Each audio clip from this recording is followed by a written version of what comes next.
Well, as you can see, it's a filthy day here in Stanley, although the people who call this town home say this is nothing particularly unusual. And in a minute, we're going to try and do something we've not done before on World Have Your Say. We're going to broadcast a live radio programme on the BBC World Service and connect a group here in Stanley with another group of guests in Buenos Aires. And we're going to have both guests up on big screens. They'll be able to see each other as well. Hopefully, it'll create some conversations that we'll all want to hear. And of course the programme is much the better when the two people directly engage. And while we were sheltering inside and getting ready for the discussion, at La Biela Cafe in Buenos Aires, our Argentine guests were also arriving. As we call them. And of course, we'll answer your questions too. Roz is here with the World Have Your Say team in Stanley. Sheila is with another team in Argentina, but as much as possible, we'll do this on our own. Call us on country code 44 20 70 83 72 72. Hello, my name's Liam. I work for the Falkland Islands company at the West Door. I'm here with the rest of the group from Port Stanley, Falkland Islands. Hello, everybody in Argentina. Hello. Now to the first question. My family has been here for 170 years, proud Falkland Islanders. Now, do you appreciate that this country is my home as much as Argentina is to you? Okay, first of all, I'd like to say we're here in Buenos Aires, and a beautiful place here, and that question is very difficult to answer. Undoubtedly that when living so many years after you've been there, you have to consider it is your home in that way. And nobody is acknowledging that you feel that that's your home.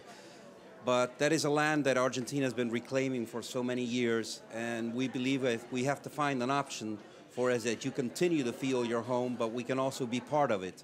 We want to be part of it with you. We don't want to be without you. The UK have been the bullies of the world for centuries. They still have 10 colonies which have to be talked, and I want to ask you this question. If the islands didn't have the natural resources or the strategic position to the Pacific and Antarctica, do you sincerely think, with your hand on your hearts, that David Cameron would keep this NATO base in the South Atlantic, would send a high-tech destroyer plus a nuclear submarine and Prince William in full battle dress just to protect you, 3,000 islanders? I think he wouldn't. It's quite clear the British position on all its overseas territories. We're certainly not a colony. We're a self-governing, self-financing island territory which is responsible for all its own affairs except foreign policy and defence. And the only reason we need a significant UK military presence here is the continual rhetoric from the Argentine government that is continually aggressive and bullying in its nature. Yeah, I would say, agreeing with Andy, that actually the Cameron government has been very supportive of the Falkland Islands and actually of the Falkland Islands voice, and of recognising that we decide how things are run. Britain will support us, but it's up to us. There was a comment that we unilaterally decided to explore for oil. That's not quite the case. We were in dialogue with Argentina about sharing an area for oil exploration. We went into an agreement in 1995. Argentina pulled out in 2007, but we have licensed these oil companies to drill for oil in our waters, and we will gain the revenue from that drilling. I'd like to know whether you feel that the Argentine government, if the Argentines had sovereignty over the Falkland Islands, would also keep the revenue from those resources for the Falkland Islands people. I think it's another example of Argentine double standard. You say that we were against the drilling, but the government supported this mining, this open-air mining that is polluting our own soil. And as a fact, the Santa Cruz province, where the Kirchners hail from, is twice the size of England, twice, and it has 200,000 people. So instead of worrying over the Falklands, maybe we should worry about our own empty country and how to get our own resources that nobody disputes.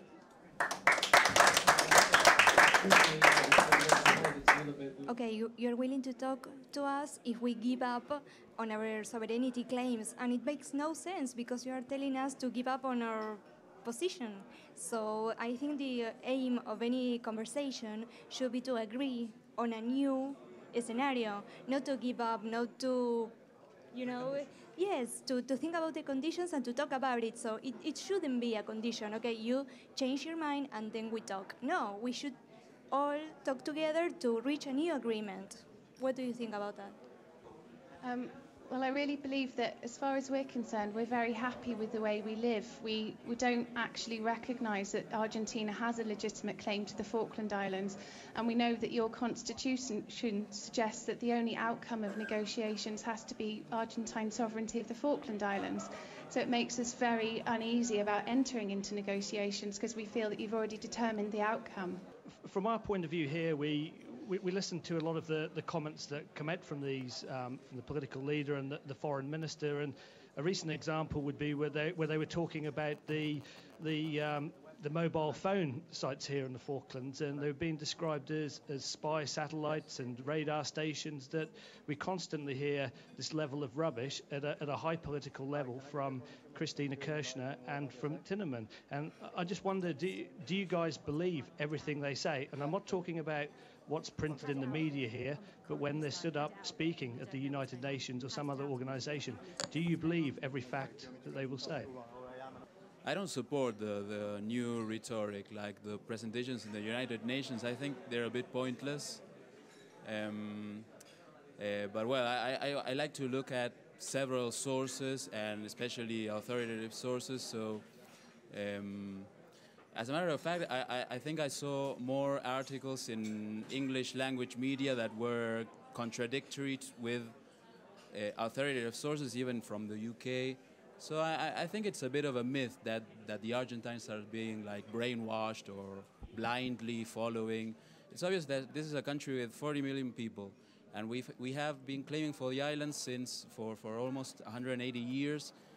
It would be very odd to say that all the people here are just blindly following a story that has been made up. Hello, my name is Brett. I'm from Texas, that's in the United States, and I'm a student here in Buenos Aires. I was wondering, hypothetically, if the Falklands were declared as Argentine property, would you all be willing to accept the Argentine laws and policies, or would you want to rebel and maybe make a counterclaim? Pretty much to sum that one up, is there anyone out there that will train us in guerrilla warfare? Because that's how it comes down to. We feel so passionately about this place as you do your home. If America invaded Argentina, completely hypothetical, America invaded Argentina, you would fight for it. You would fight with your lives to save your home. And that's exactly how we all feel here.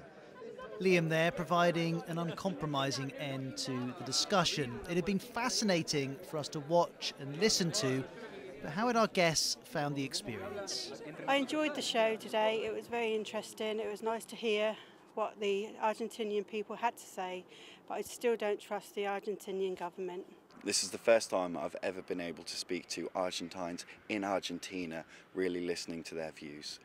And I thought that was a great leap forward. We were able to get a dialogue between them all. But too many of them are looking at the history, and too many of them are listening to Kirchner, and that is what's stopping aggression.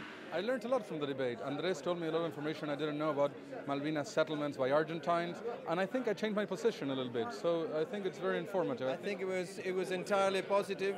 I think at the end of the debate, we ended up like friends, really. I can see that there are more contradictions between ourselves than the islanders. I see they are a homogeneous group, and they seem to agree that they don't want to be messed up by Argentine people. But I think that it opened a discussion, and that we Argentine people should talk more between ourselves and start really a social discussion that is not the same that the government has come up with, but our own discussion.